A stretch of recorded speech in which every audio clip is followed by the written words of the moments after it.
Welcome to News West 9's West Texas View with Johnny Lou Avery. 2 weeks ago, we started a series of programs about a group of nonprofits that are now congregated into a new building called Shared Spaces. And last week and the week before, you heard from Abel Hanger, representative, who talked about how the concept got started and what promise it has to facilitate and expedite the services that these nonprofits are doing, and also that many other communities in our West Texas area are finding this an interesting concept that they want to bring to their communities. So today you're going to meet one of the clients that resides in the Shared Spaces. This is Campfire West Texas. And I'm telling you, it's not your mother's old campfire group. And so you're going to learn a lot about Campfire that will be especially helpful for people like me that was a working mother that really sought out agencies that could help me and collaborate with me in my mission to raise a strong, healthy child. So it's a real pleasure to have with us today Bill Shuey, who's the Executive Director of Campfire West Texas. And Bill, it is so great to have you here today. And before we start talking about Campfire West Texas, I want you to tell us about yourself and how you got to Campfire West Texas. Well, thank you very much. I really appreciate being here, Johnny. I was born and raised in Iowa. Educated there. My dad was a school teacher and a coach. I graduated from the University of Northern Iowa. Then I started my career in a kind of a odd way. I spent a year and a half in the Virgin Islands in St. Croix, Christiansted St. Croix, working for a group home and getting experience working with children. Oh, I feel sorry for you. Yeah, it was someone had to do it, but I volunteered, and I loved being there. It's a beautiful place, gorgeous. And then I moved to Texas. From the Virgin Islands to Texas, Brownsville, Texas, and started my career working for Boys and Girls Clubs in 1983.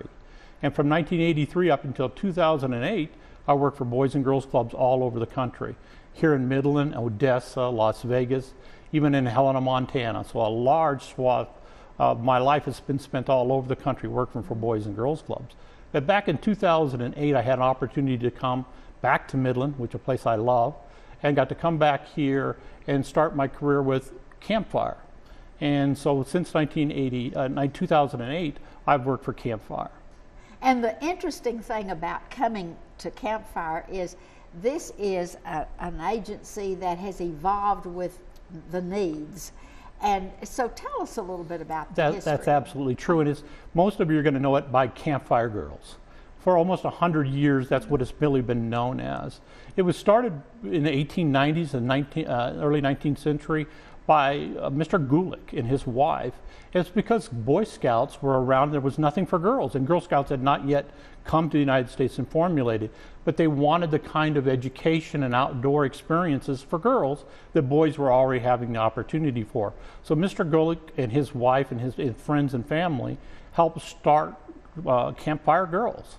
And they use the campfire as a universal thing where people sit around and communicate and share their stories and share history and those kinds of things, a learning environment.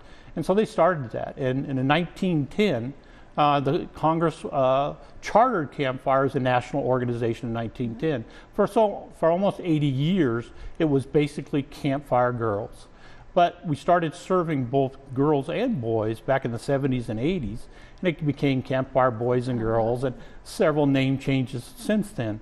But here in Midland, as we say, the Midland, Odessa area, we've had a Campfire since 1964, believe it or not. Wow. Over 50, it will be 50 years this year. So that's a long time to be in a community. Mm-hmm. And most of the time it's been those basic services, meaning we had a den mother and we had children coming to the home, and they were basic activities. They went on camping trips and those kinds of things. For our local organization, that changed a little bit in 1991. And that became because of the United Way, and the school district and other people looked at what was going on in Midland, and there was a definite need for after-school care. Meet the needs. Yeah, after-school care. Campfire and the YMCA in Midland decided they could help provide after-school care right at the school. And so in 1991 at Jones Elementary was the first after-school program started by Campfire. And since then we've grown to 11 different after-school programs serving, when we started out I think it was 25 children. We now serve 450 children every single day after school. And that's in Midland and Odessa. And Odessa. We have 6 schools we serve our program at right at the school here in Midland and 5 in Odessa. And we use, all those children come right from their classroom and go right to either the cafeteria or gym area. And then we start our program right there, so they never leave the campus of the school. Their parents then pick them up later. When they get off of work, they pick them up to 6 o'clock. They pick them up at that school site where they dropped them off in the morning. And before we talk about the people that work with these children, Right. talk about what happens in the other parts of our West Texas area, because they have an opportunity to have a campfire program. Absolutely. We're always looking for the opportunities to expand this program, or to look at what the other needs are, and for the outlying community, Crane, Pecos, Andrews, places like that, that might have a need to have a after-school program right at their school, or there's not enough private daycare to take care of that. We would love to have the opportunity to talk to people in that community and see if they could want a program, or a program might work in their community and might help them. And so they'd need to contact you, and be sure and make note of the information rolling across the Right, they screen. can call us, and we'll get back to them and figure out what we can do, maybe to partner with them to provide those kinds of programs and services that might be vital. And we know we have a lot of working parents, both parents working or single parents, and so the need to have some affordable after-school care that's easy to manage is very valuable to keep your own job and to retain employment. Right. And so we're working for both clients. Well, now I think another thing that parents, and I was always so interested in what kind of background, not only just the services, but what about the people working with my child? Right. And what about the licensure? Yeah, absolutely. A lot of people don't understand that Campfire's after-school programs are all licensed by the state of Texas as child care centers, so we have to meet the same requirements that any other child care center would.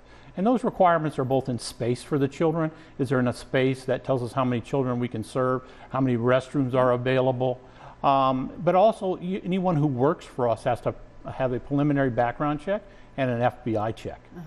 And we need to talk a little bit more about that, but we're going to have to take a break right now. We'll be back in just a minute and continue this conversation. Stay tuned. West Texas View will be right back.